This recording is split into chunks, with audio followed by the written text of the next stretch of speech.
Missão Federal Cast.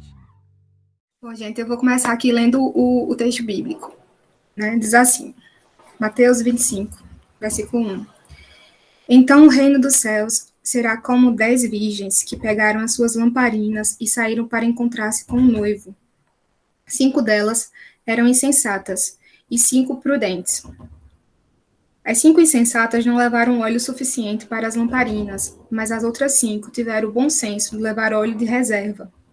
Como o noivo demorou a chegar, todas ficaram sonolentas e adormeceram. À meia-noite, foram acordadas pelo grito: Vejam, o noivo está chegando, saiam para recebê-lo. Todas as virgens se levantaram e prepararam suas lamparinas. Então as 5 insensatas pediram às outras: Por favor, deem-nos um pouco de óleo, pois nossas lamparinas estão se apagando. As outras, porém, responderam: Não temos o suficiente para todas. Vão e compre o óleo para vocês. Quando estavam fora comprando óleo, o noivo chegou. Então, as 5 que estavam preparadas entraram com ele no banquete de casamento, e a porta foi trancada. Mais tarde, quando as outras 5 voltaram, ficaram do lado de fora, chamando: Senhor, Senhor, abra-nos a porta. Mas ele respondeu: A verdade é que não as conheço. Portanto, vigiem, pois não sabem o dia nem a hora da volta. Amém. Pessoal, vocês estão me ouvindo bem? Sim. Ok. Então, acredito que todos nós já ouvimos alguma pregação a respeito dessa parábola, né? É uma parábola bem falada no nosso meio, porque trata de uma temática muito importante para a vida cristã, que é, acho que talvez a temática mais importante, que é a vinda de Cristo, a sua segunda volta, né? E para introduzir essa parábola, eu gostaria de usar como introdução já o primeiro versículo, que diz assim: Então o reino dos céus será como as 10 virgens que pegaram suas lamparinas e saíram para encontrar-se com o noivo. Sempre que Jesus, nos atentando aí para essa primeira linha, né? Então o reino dos céus será. Sempre quando Jesus ele emprega esse termo reino dos céus, em alguma sentença, em alguma fala que ele fala aí ao longo dos evangelhos muitas e muitas vezes, ele suscita um ar de mistério em torno do que é o reino dos céus, o que seria o reino dos céus. E por que suscita esse ar de mistério? Porque Jesus, nenhuma vez ele fala diretamente o que é. O reino dos céus é isso. Ele sempre usa coisas do tipo, termo do tipo. O reino do céu é como. O reino do céu é semelhante. Então, ele nunca fala estritamente, diretamente o que é, mas ele sempre usa comparações. Ele sempre compara com coisas às quais as pessoas para quem ele está falando são acostumadas, né? Mas o que nós podemos perceber na fala de Jesus, quando ele fala sobre o reino dos céus, é que sempre quando ele fala sobre isso, ele fala sobre 2 aspectos. Primeiro, ele fala sobre um aspecto passado, né? Na verdade, ele fala sobre um aspecto presente, o agora. E como exemplo disso, nós temos o capítulo 13 de Mateus, onde nós temos vários versículos como exemplo. Eu vou ler alguns aqui com vocês, se vocês quiserem acompanhar. Mateus capítulo 13. Pessoal, eu vou pedir licença só para fechar aqui a janela, porque está muito barulho dos carros.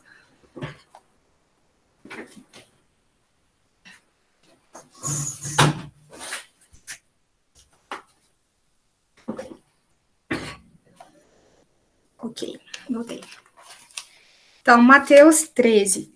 Reino do céu sobre o aspecto presente.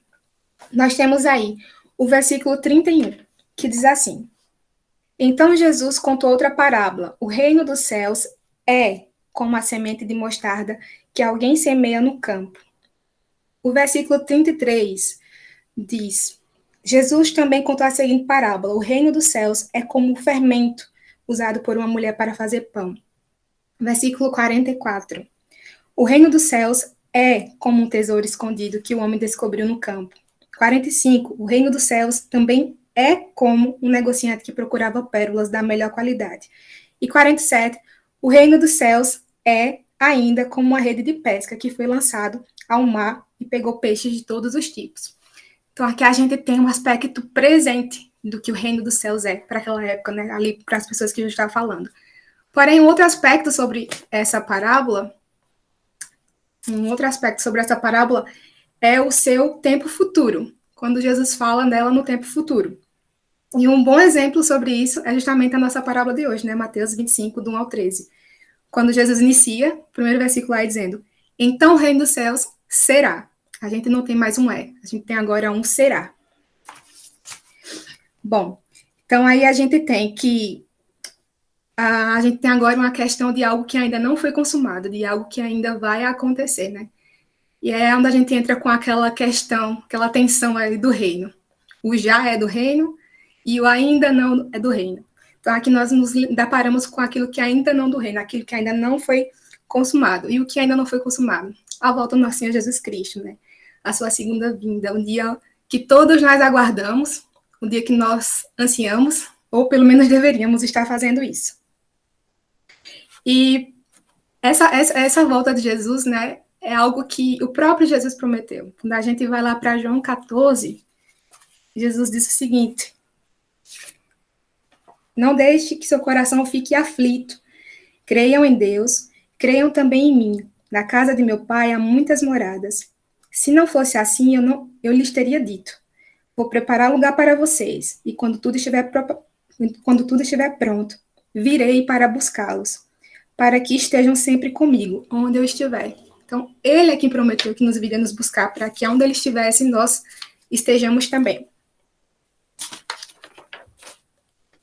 Bom, no capítulo 24 de Mateus, o capítulo que antecede, né, o da parábola das 10 virgens, nós já temos Jesus falando sobre aspectos futuros, né, sobre aquilo que ainda iria acontecer. Então, no capítulo 24, do versículo 42 ao 44, Jesus ele fala sobre a imprevisibilidade da sua vinda, né? Sobre o fato de ninguém saber quando ele vem, nem ele mesmo, somente o Pai. No versículo 36, nós lemos, portanto, no versículo 36, deixa eu pegar aqui, ele diz assim: contudo, ninguém sabe o dia nem a hora em que essas coisas acontecerão, nem mesmo os anjos no céu, nem o Filho, somente o Pai sabe. Nos versículos 45 a 51, nós temos Jesus falando a respeito da nossa vigilância, né? Que a nossa vigilância ela deve ser acompanhada de um comportamento ativo, que nós não devemos ter um comportamento passivo, esperando por ele.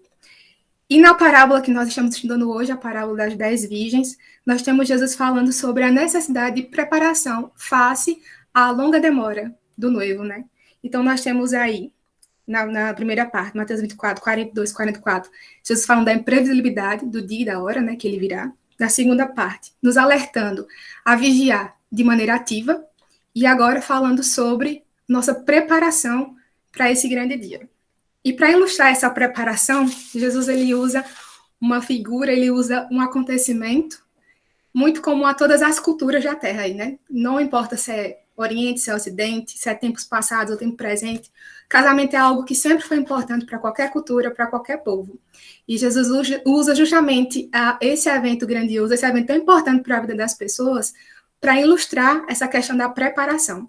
A gente sabe que, não casei ainda, né? Mas a gente sabe que quem já casou aí sabe que casamento é uma coisa que dá muito trabalho para preparar as coisas, porque não envolve somente a festa, né? Mas envolve o fato de você construir uma nova casa, comprar móveis, todas aquelas coisas, e até o fato de você aprender que vai viver com uma nova pessoa, né? Ali naquele momento. Acho que não sei se tem alguém casado aqui, mas tem Juninho que é noivo, então o Juninho daqui um tempo vai começar aí com esses preparativos. Então, o Jesus usa essa figura de linguagem, usa esse exemplo do casamento para ilustrar essa preparação, né? E que casamento é esse que o Senhor usa para ilustrar? Ele usa o casamento tradicional judaico, né? Um casamento tradicional judaico, né? Antigo.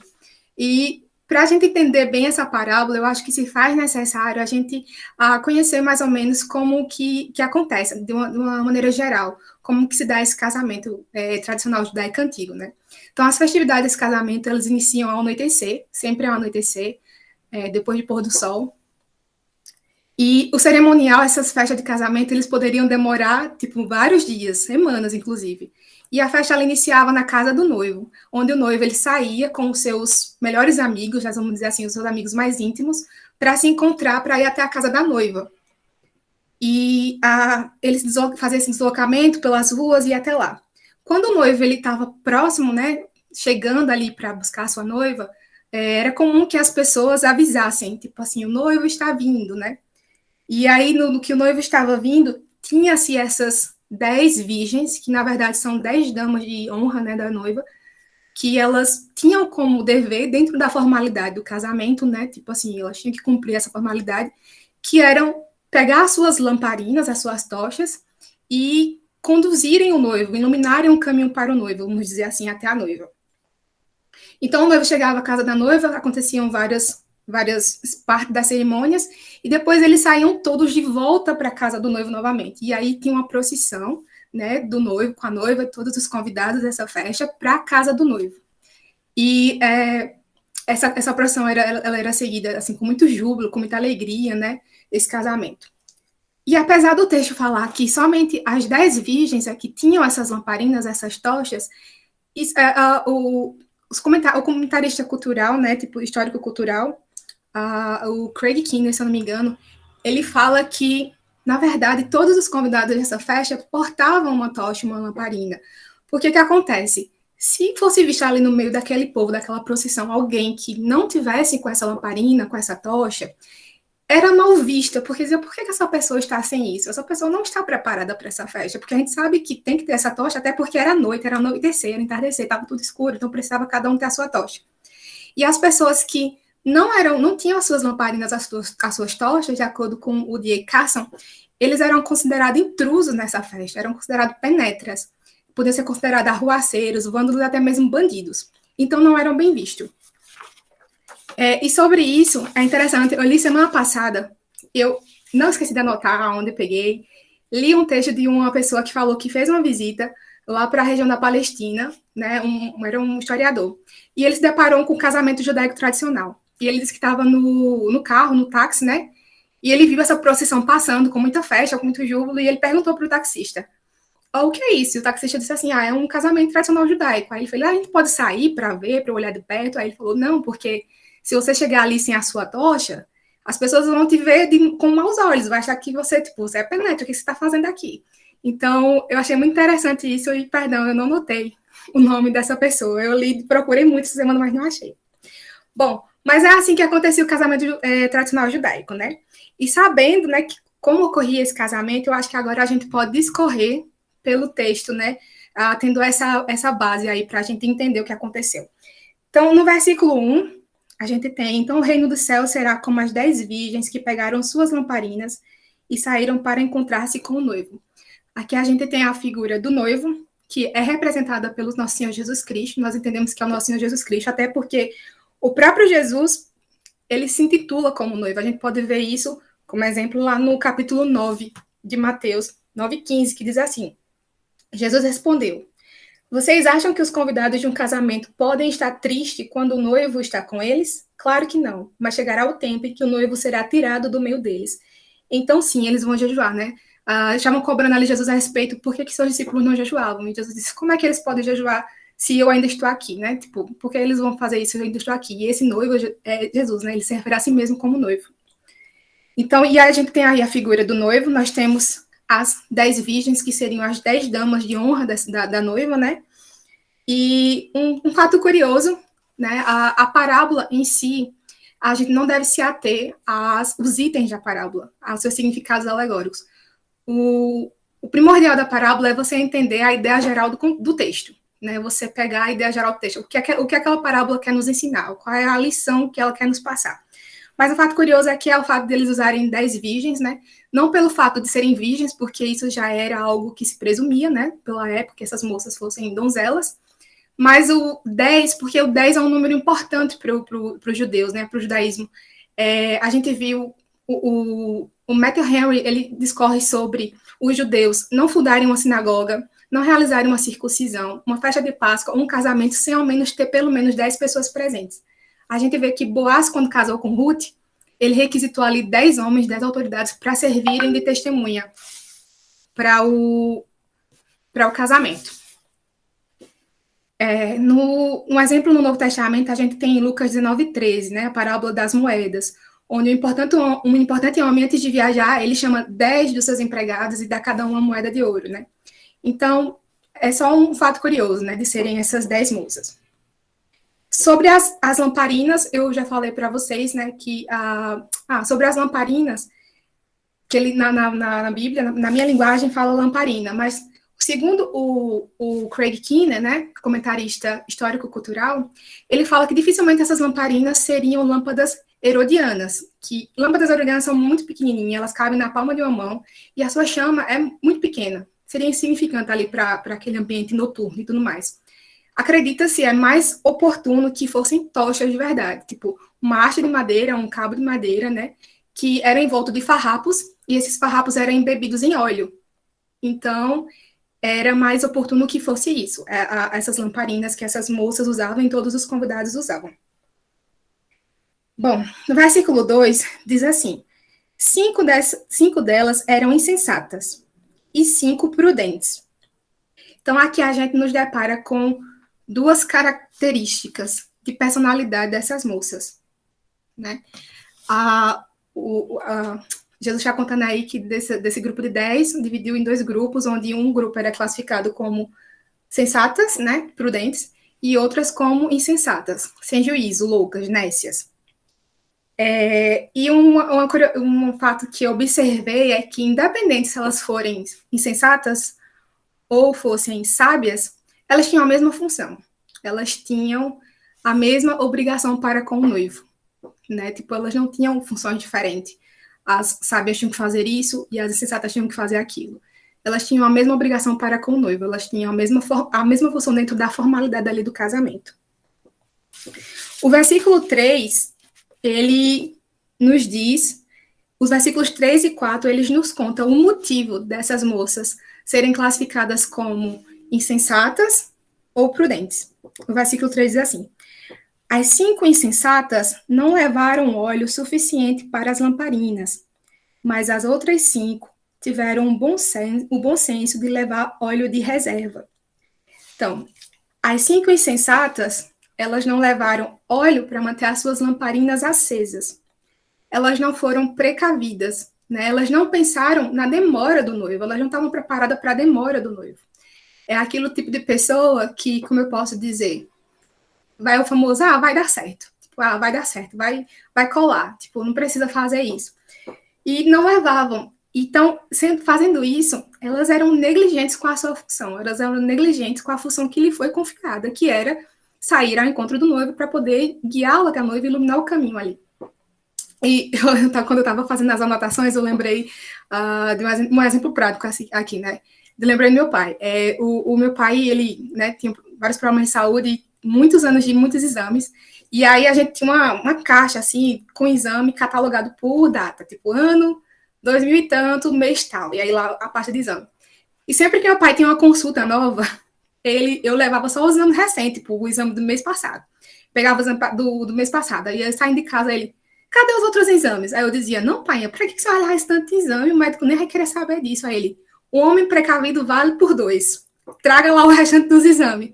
E era dito e feito. Quando chegava lá no médico, o médico dizia, você tem algum exame de tal tipo? Aí ele, tem, ó. Aí pegava lá, tipo, era um exame de 2008, um negócio assim, sabe? E aí, realmente, o médico precisava ver aquilo. Então, eu lembrei disso. Uma pessoa precavida, ela vale por 2, né? Tipo assim, não nessa parábola aqui, que a gente vai ver mais pra frente, que uma precavida não vale por 2. Mas, assim, o fato de estarmos preparados. As outras 5, elas são chamadas de prudentes porque tiveram o bom senso de levar um óleo de reserva. E assim elas poderiam manter as suas lamparinas acesas pelo tempo necessário, né? Eram aquelas que, não sei quanto tempo o noivo vai demorar para chegar, então é melhor levar passando do que faltando. E levaram como é que fala?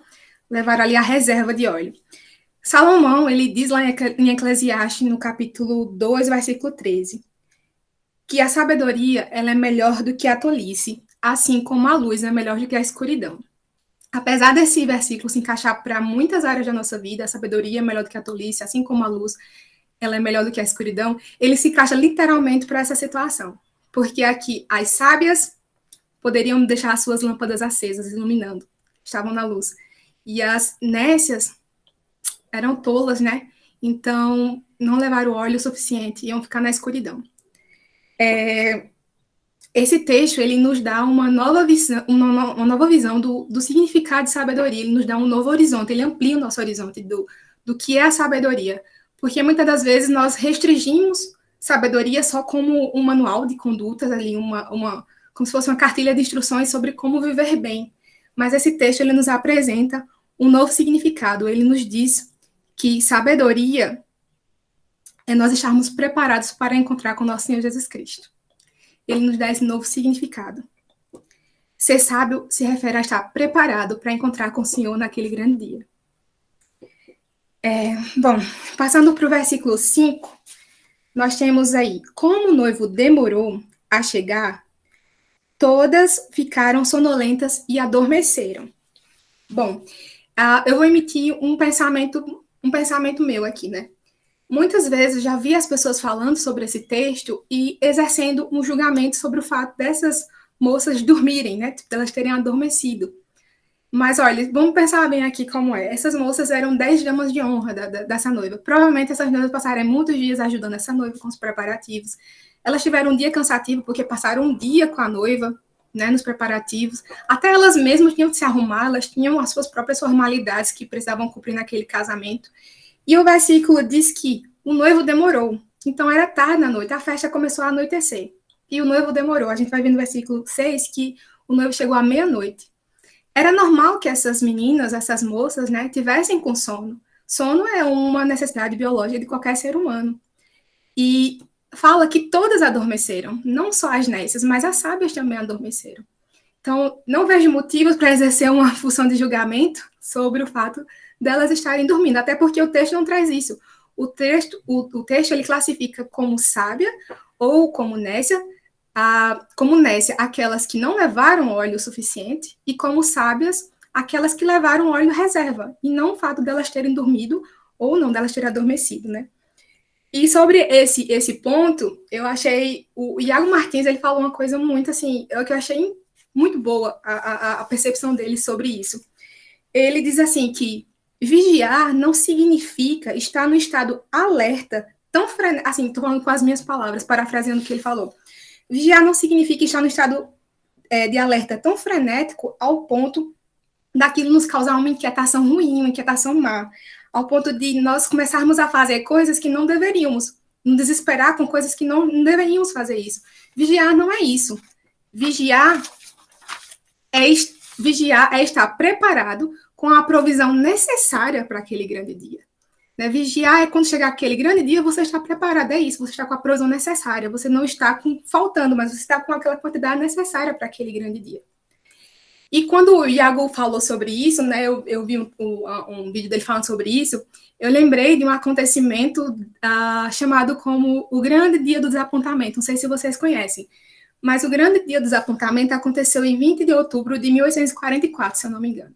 O precursor aí desse Dia do Desapontamento foi um fazendeiro, pregador, era batista, se eu não me engano, o nome dele era William Miller, e ele estava tão ansioso pensando na segunda volta de Cristo, mas assim, de uma maneira tão inquieta, um alerta tão inquieta, que ele começou a fazer interpretações totalmente errôneas da palavra do Senhor. Ele começou a fazer cálculos loucos para prever qual seria o dia da vinda de Cristo.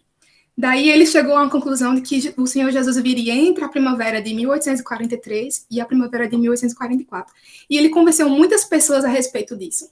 E o que aconteceu? Essas pessoas esperaram pelo Senhor Jesus Cristo e Jesus não veio. Não satisfeito com isso, ele falou, não, eu com certeza errei alguma coisa, eu vou revisar todos os meus estudos, os meus cálculos, e fez uma revisão sobre tudo que ele tinha feito. E aí ele foi mais ousado ainda. Ele agora, em vez de determinar um período aí, né, de primavera a primavera, ele determinou realmente a data. O Senhor Jesus Cristo vai vir dia 20 de outubro de 1844. E aconteceu que esperaram, ansiosos por esse dia, e o Senhor Jesus Cristo não apareceu. Eu imagino que essas pessoas devem ter vendido coisas, devem ter saído dos seus empregos, devem ter feito muitas loucuras por conta disso, né? E foi conhecido como o dia do grande desapontamento. E a gente tem aí hoje em dia, né, como os remanescentes desse grande desapontamento, a Igreja Adventista, né? Foram eles que fundaram a Igreja Adventista do Sétimo Dia. Mas é sobre isso que eu queria falar. Tipo, a gente não deve estar num estado alético tão frenético a ponto de fazer loucuras, né? Vigiar não é isso, vigiar é estar preparado com a provisão necessária para aquele grande dia. O versículo 6 diz que à meia-noite foram acordadas pelo grito: vejam, o noivo está chegando, saiam para recebê-lo. Aí a gente tem o ponto crucial, né? Aquilo que realmente era o fato mais importante, a chegada do noivo. E aí essas meninas se levantam, né, para começar a preparar suas lamparinas para fazerem aquilo que era devido, né, fazer aquilo que era de sua responsabilidade. O versículo 7 diz: todas as virgens se levantaram e prepararam as suas lamparinas. Só que algo aí aconteceu, né? Quando elas começaram a se preparar e se levantaram e prepararam as suas lamparinas. Acontece que 5 delas, as insensatas, perceberam que não tinha óleo suficiente para aquele momento, né? Tipo, o óleo, a sua tocha, a sua lamparina estava se apagando. E elas não cogitaram isso acontecer, né? Tipo assim, vai dar tudo certo, e não pensaram. E aí, como pedido de socorro, né? Elas, no versículo 8, elas se viram para as prudentes que levaram óleo reserva, e elas falam: por favor, deem-nos um pouco de óleo, pois as nossas lamparinas, elas estão se apagando. Essas moças, elas estavam desesperadas. Eu imagino que elas estavam desesperadas porque elas estavam para dar de cara com a consequência da sua negligência. Tipo, elas estavam há pouco tempo antes de acontecer a pior coisa que poderia acontecer com elas. Eu imagino o desespero que elas devem ter sentido naquele momento, né? E aí, no versículo 9, né, a gente tem a resposta das prudentes para essas nécias, né? As meninas prudentes responderam: não temos o suficiente para todas. Vão e comprem óleo para vocês. E se você olhar a primeiro momento essa resposta, você pode pensar assim: nossa, que egoísmo da parte dessas meninas, né? O que custava elas dividirem o óleo delas ali com essas outras? Mas na verdade não foi egoísta. Não, essas meninas, elas não foram egoístas, elas não ajudaram porque elas realmente não podiam ajudar. Não havia o que elas pudessem fazer por essas outras. Se elas repartissem o seu óleo com essas 10, com essas outras 5 que não levaram, né? Em vez de ter 5 pessoas negligentes, 5 moças negligentes, teríamos 10 negligentes. Em vez de 5 não cumprirem aquilo que deveriam cumprir, teriam 10 que não cumpriam aquilo que deveriam cumprir para com o noivo. Se elas repartissem, elas não teriam. Estima-se que a tocha que era embebida com esses farrapos em óleo, ela demoraria ali um tempo acesa em torno de 15 minutos. Depois precisariam borrifar novamente mais óleo para que a tocha continuasse acesa. Se elas repartissem esse óleo, elas ficariam sem a sua provisão, né? E pelo tom de resposta dessas moças, a gente percebe que elas até se compadeceram da situação dessas nécias, né? As prudentes, elas se compadeceram da situação dessas nécias, porque elas não responderam de maneira ríspida, elas não disseram: nós não vamos dividir nada com vocês, porque vocês não trouxeram. Elas já responderam explicando o motivo pelo qual elas não poderiam fazer. Elas disseram: não temos o suficiente para todas. E elas ainda assim quiseram ajudar, tipo, vão atrás, vão comprar, vai, que vocês acham, vai que vocês conseguem a tempo, né? Elas quiseram fazer isso. E o Matthew Henry, ele falou algo que me tocou muito, assim. Ele diz assim: aqueles que lidam de maneira tola com as questões da sua alma, eles merecem piedade e não insultos. Pois afinal, quem foi que fez com que você se diferenciasse delas? Será que eu e você, nós somos diferentes dos tolos, dos nécios, porque nós somos melhores mesmo? Será que nós temos predicados melhores do que essas pessoas? Ou será que o motivo é a graça do Senhor na nossa vida? Né? Se tirasse a graça do Senhor na nossa vida, o que seria da gente? O que seria de nós? O que nos torna melhor do que essas pessoas? Não tem nada que nos torne melhor do que os outros. O que diferencia é a graça que vem do Senhor, não nada que nós possamos fazer. Então, essas moças aí, né, saem para procurar um lugar para comprar o óleo. E com isso nós aprendemos que nós não podemos usar a fé, a vida de comunhão e as boas obras do nosso irmão ao nosso favor. Nós não podemos fazer isso. Cada um precisa fazer a sua parte. E sobre isso eu gostaria de ler um texto que falou muito comigo, que também é do Matthew Henry, e ele é curtinho, que ele diz assim: para ser salvo, é preciso ter a graça. Embora nós nos beneficiemos da comunhão dos santos e a fé e a oração dos outros possam contribuir para o nosso benefício, ainda assim a nossa própria santificação é indispensavelmente necessária para a nossa salvação. Os justos viverão pela sua fé. Todo homem prestará contas de si mesmo, e por isso que cada homem prove a sua própria obra, pois ele não conseguirá outro para se apresentar por ele diante de Deus naquele grande dia. Os melhores precisam tomar emprestados de Cristo, mas não tem nada para emprestar a nenhum dos seus companheiros. Sabe aquelas melhores pessoas que você julga? Que são as pessoas que você acredita que tenham mais intimidade com o Senhor, que se dedicam a manter uma comunhão mais proximal com o Senhor? Essas pessoas, ainda assim, elas precisam tomar emprestado de Cristo. Porque se tirasse aquilo que Cristo dá de cada um de nós, nós não teríamos absolutamente nada para oferecer ao Senhor diante daquele grande dia. Não é egoísmo das meninas não dividir o seu óleo, é porque, de fato, elas não podiam. Elas não tinham condições de fazer isso. E quando eu estava estudando sobre isso, eu lembrei de uma palavra de Juninho, acho que foi que ele falou lá no Pombal, a gente conversando, e eu vi ele evangelizando, e escutei ele dizendo o seguinte: como é que um chão sujo pode ser limpo com um pano de chão mais sujo ainda? Se você fizer isso, vai ficar uma meleca. Então, como é que eu, que já sou suja, posso me apresentar diante do Senhor naquele grande dia por mim e por outra pessoa? Ou se Juninho pode fazer isso por ele e por mim? Não tem como fazer isso. A gente só consegue se aproximar do Senhor naquele grande dia por causa da obra de Cristo na nossa vida, por causa de Cristo na nossa vida. O versículo 10 e 11 diz o seguinte: quando estavam fora comprando óleo, o noivo chegou.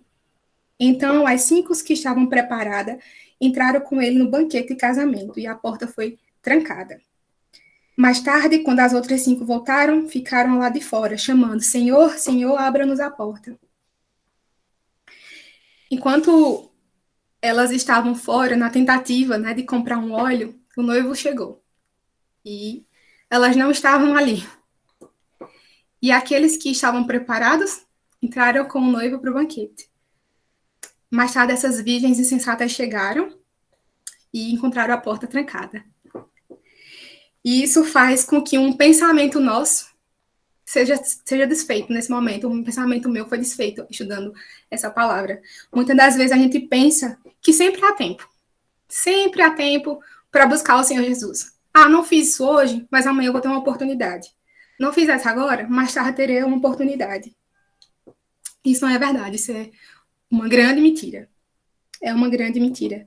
Vai chegar um tempo em que encontrar ao Senhor não vai ser mais possível. Vai chegar um tempo em que a porta da graça vai estar fechada. Então, em Isaías 55:6 diz o seguinte: busquem ao Senhor enquanto podem achá-lo. Invoquem-no agora, enquanto ele está perto. Busquem ao Senhor enquanto se pode achá-lo. Vai chegar um momento em que aqueles não vão poder encontrar o Senhor não vai estar perto dessas pessoas, a porta vai estar trancada.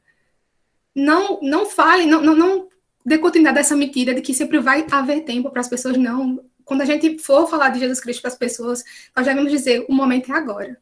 A hora é agora. Porque não vai ser sempre que você vai ter essa oportunidade. A palavra do Senhor diz que a porta é estreita e o caminho é apertado, mas ele conduz à vida. Então, devemos aproveitar essa oportunidade no momento do agora. No versículo 11, né, nós lemos que, ao notar que ficaram do lado de fora, eu imagino que, em desespero, essas meninas começaram a bater na porta, chamando pelo Senhor e pedindo que eles abrissem a porta. Né? No versículo, elas ficaram: Senhor, Senhor, abra-nos a porta. E aí essas meninas escutam aquilo que eu imagino que nem passavam pela cabeça delas que elas poderiam escutar. Elas escutam do noivo o seguinte, escutam do Senhor o seguinte: a verdade é que eu não as conheço. E aqui, essa passagem trouxe uma grande lição para mim, que arrependimento tardio, ele não produz salvação. Se eu me arrepender tarde demais pelos meus pecados, isso não vai garantir a minha salvação. Arrependimento tardio não garante salvação. Aquelas moças estavam arrependidas, elas voltaram, elas sabiam que elas queriam estar ali, mas era tarde demais. Arrependimento tardio não produz salvação. Não dá para fazer nos últimos momentos aquilo que eu deveria ter feito a minha vida toda. Não dá para trabalhar na obra do Senhor, ter feito para a obra do Senhor aquilo que eu deveria ter feito a minha vida toda. Se assim nós o fizermos, nós corremos o risco de, naquele grande dia, nós escutarmos do Senhor Jesus: a verdade é que eu não te conheço.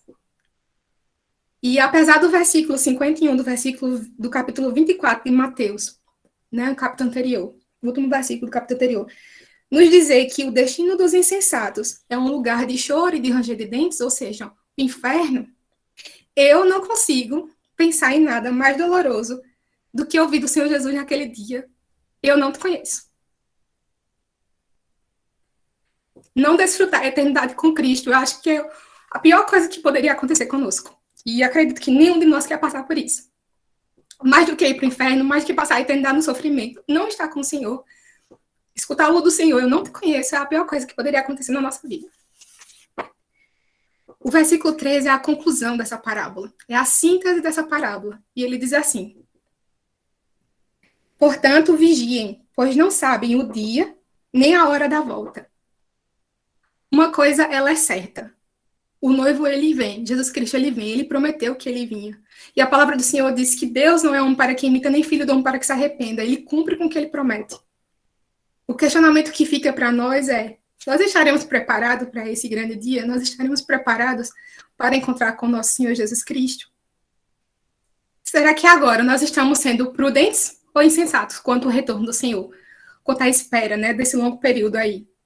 Nós vimos que estar preparado é estar com a provisão necessária para aquele grande dia, para encontrar com o nosso Senhor Jesus Cristo naquele grande dia. E aí eu pensei em como nós podemos nos preparar, como nós sabemos que nós estamos preparados. E eu elenquei alguns pontos a respeito disso. O primeiro passo é que nós precisamos nos arrepender dos nossos pecados enquanto há tempo. Nós vimos que arrependimento tardio, ele não produz salvação. Então, se você ainda não se arrependeu, o momento de fazer isso é agora. É agora porque você não sabe o tempo que você tem. A gente viu que a vinda do Senhor, ela é a data, a hora, o momento é imprevisível. Ele vem, mas nós não sabemos.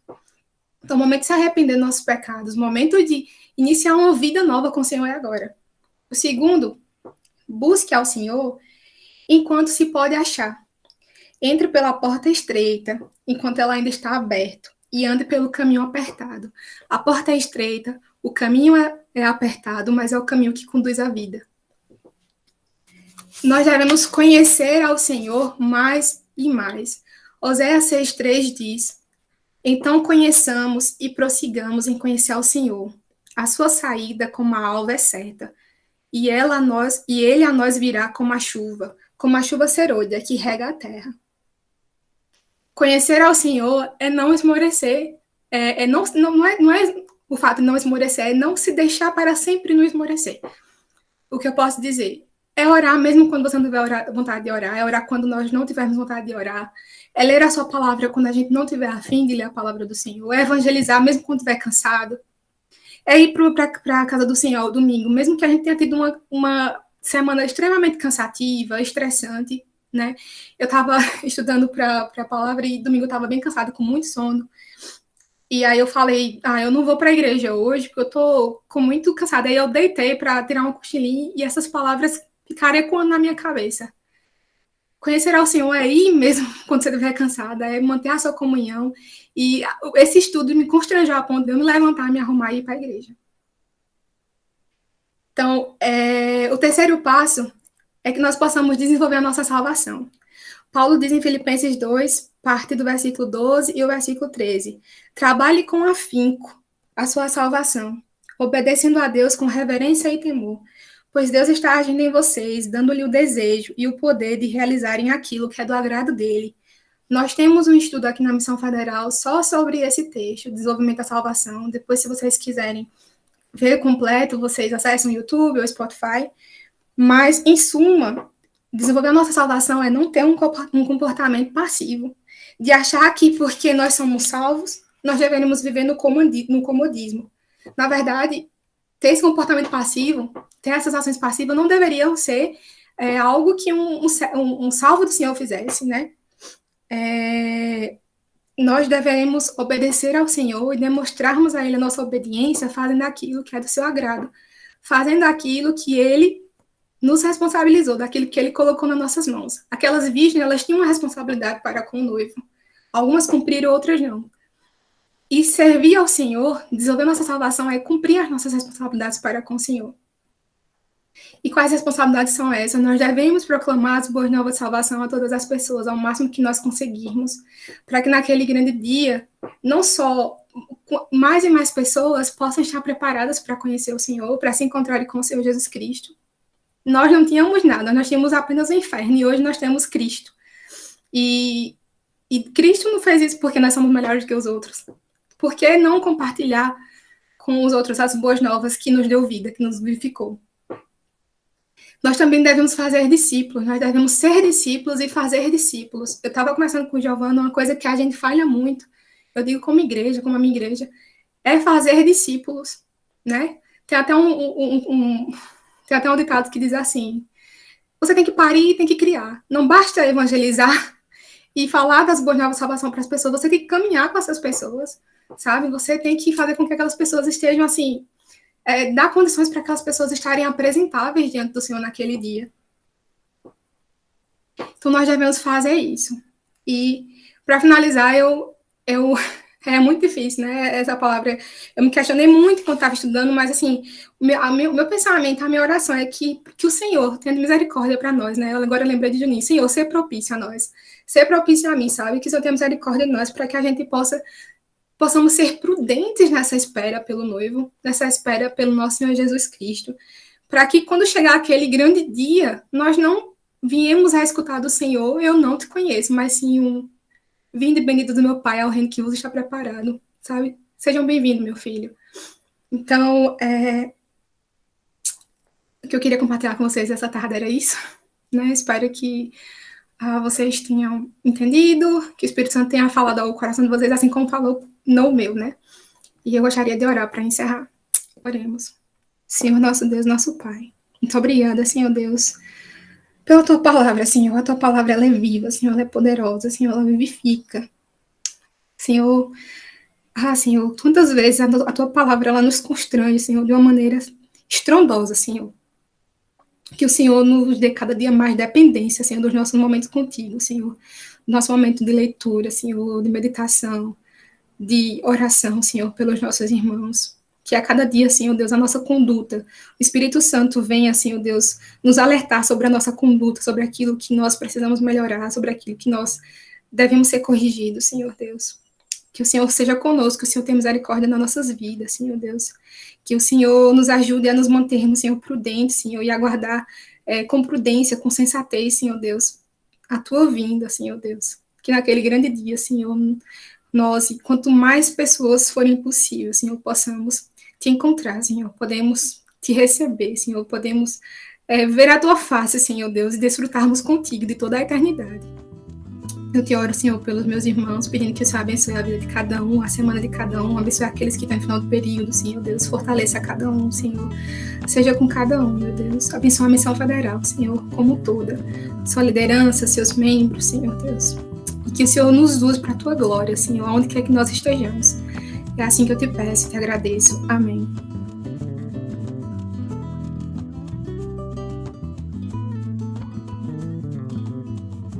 Cada membro, um missionário. Cada vida, uma missão.